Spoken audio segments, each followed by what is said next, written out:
Castle and the Scroll, Part 8. Everyone was bustling about with excitement throughout the week. Captain David and his lead soldiers were making the final plans and strategies for the hunt.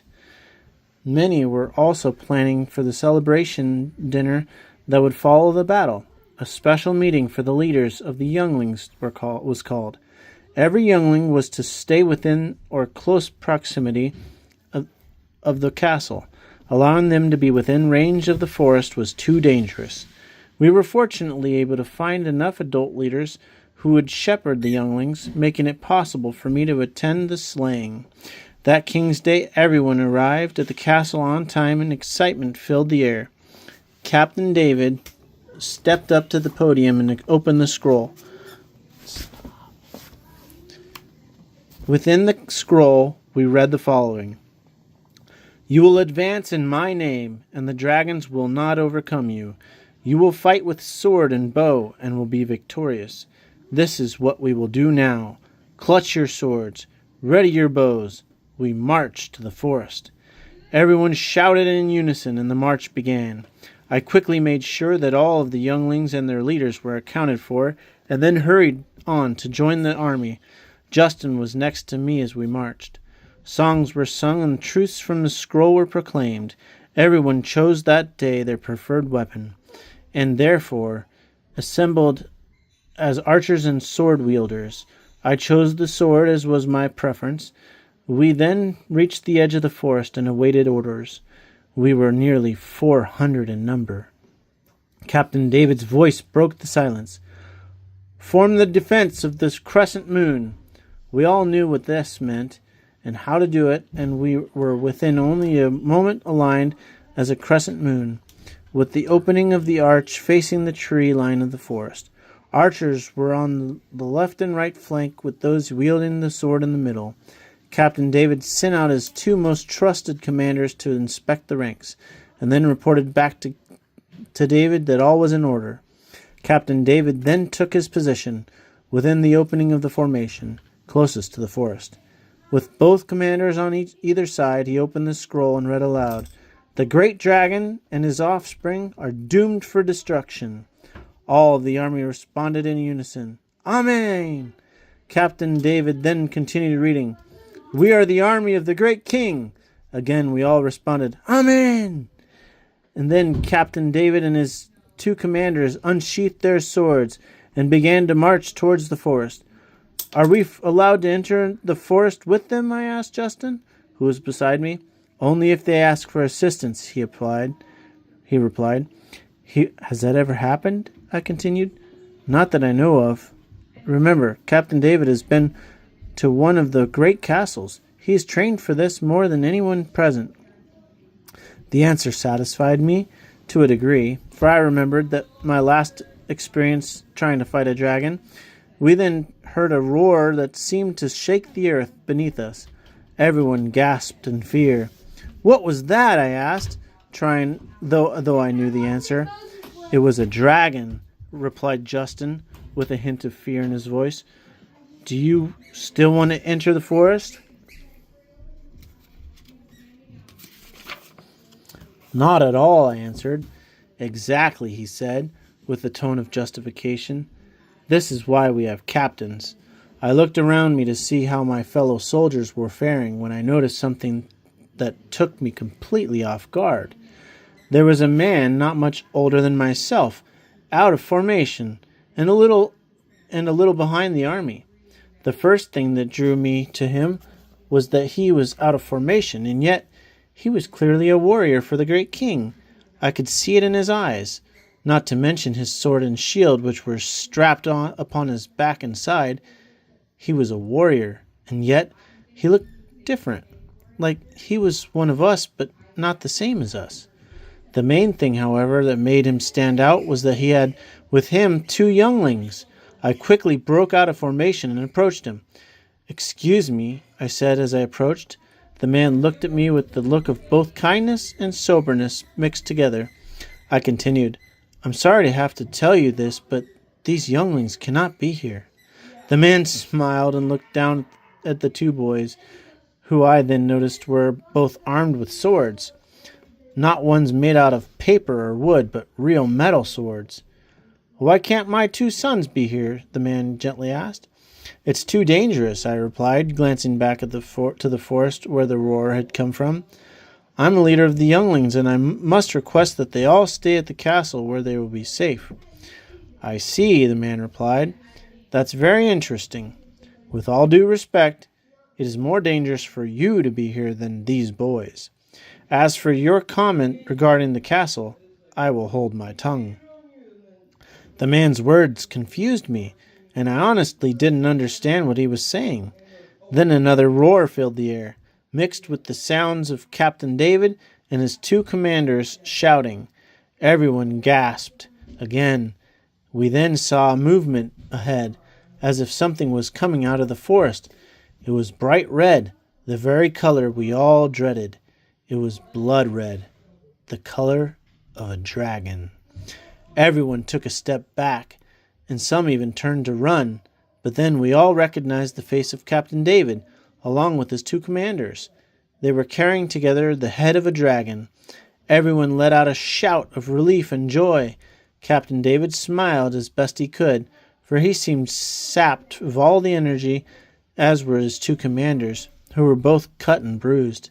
Together they held high the head of the dragon, while Captain David shouted, "Victory!" Everyone rejoiced again and immediately surrounded their captain with embraces, adoration, and thanksgiving. Soon tables and chairs were put in place, and food and drink were served.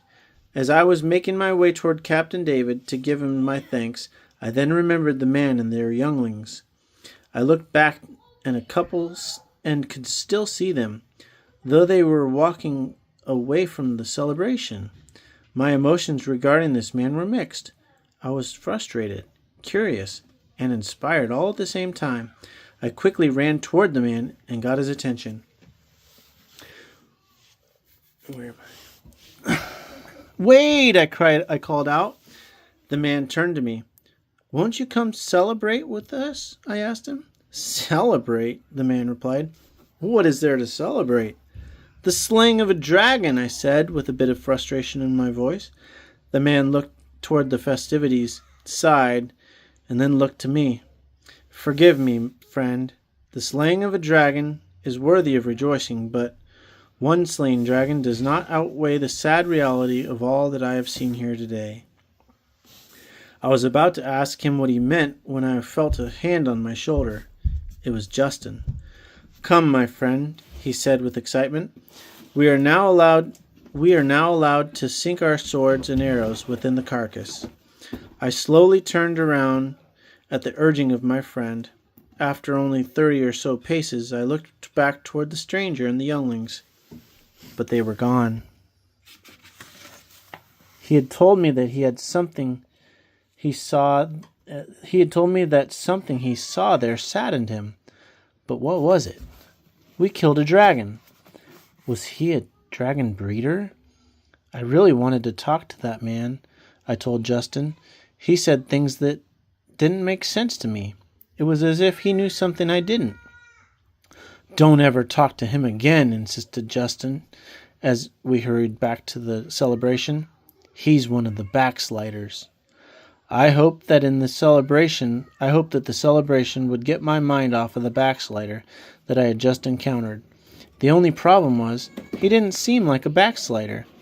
There was something about him that seemed just the opposite. I was fortunately brought back to the joy of the castle when I got to sink my sword into the body of the dragon. However, I was surprised at the size of the creature. It was much smaller than the dragons I had previously seen. The body was only about 8 feet in length, and the head was no larger than a horse's head. Caroline's parents then approached me. Caleb, her father said with love and friendship, what a wonderful celebration this is, eh? I can't wait until Caroline is of age so she can enjoy it, but I understand that if they aren't ready, they aren't ready. I do, however, have a matter of concern I want to discuss with you. My daughter has become very good friends with Edgar, and as you know, he is the son of Simon, a very powerful man in the community with much potential for family prosperity. I see this as a wonderful opportunity for my family, but I also have questions. What does the castle teach regarding the relationship between a young man and the young woman? Edgar is a very recent member of the castle. Is that an issue? Any help you have would be much appreciated. Caroline respects you dearly, as do we all. The situation and questions were racing through my mind, and I had no good answers. I had never even considered relationships within the castle. I knew how the world did such things, but surely the castle was different. Wait here one moment, I said to the man, and quickly returned with Susanna, who was the head of the Youngling Guild. I posed to her the question, and she counseled Caroline's parents at that very moment. What an exciting time, she began with a smile. There's nothing that gets me more excited than seeing younglings at this appropriate age start to develop linking relationships. It has become obvious to me in only this very short time that Edgar and Caroline are kindred spirits. That is, of course, as long as you approve of this match. She then paused in order to see his reply. Well, of course I approve, contingent on the fact that the boy continues coming to both the castle's youngling guilds as well as other weekly gatherings. Of course not, agreed Susanna. The world links in such a wicked way. Wait a minute. Of course, echoed Susanna. Your daughter is a gem that requires nothing short of such standards. They will naturally be linking soon, if they aren't already. Naturally, the father replied, with not as much confidence in his voice. But what exactly does that look like? I know how the world does linking. How does the castle link? Not in the way the world, I suppose.